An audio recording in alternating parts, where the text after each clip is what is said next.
ասեն անընդհատ կենդանիների հետ է մեզ համեմատում, բայց այդ շատ ուժեղ, շատ լավ ազդեցություն է ունենում։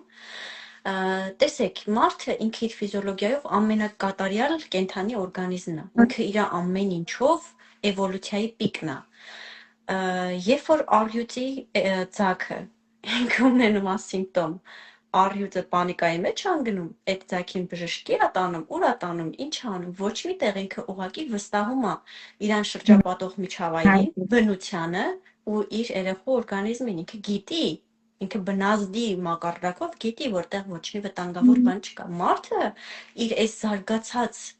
գերզարգացած վիճակով չի ֆիքսում, որ ինքը ինչքան կատարյալ մարմին ունի,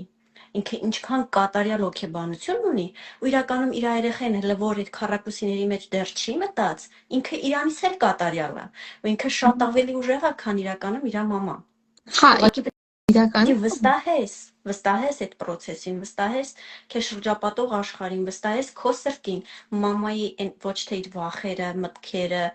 ինտուիցիան չէ, ներողություն, ինտելեկտը, այլ այն մայրական սիրտը, որ ինչ որ բան է հուշում, այն որ ինքը հոգուտ խորքում դու հանգիստ ես, բայց սյուժը մի բան պետք է անես, որ չասես անգործ մնացի, հա,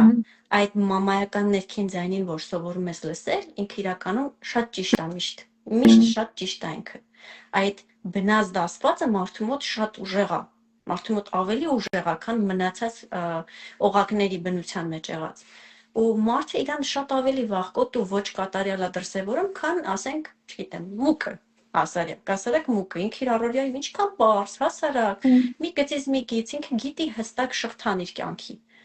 Մարդը այդ շղթան այնքան է սենց ձգում, ծամծմում, սենց, չգիտեմ, ցիկլերի մեջ գցում ինքն իրան, որ բարդացնում է իր կյանքը ուղղակի։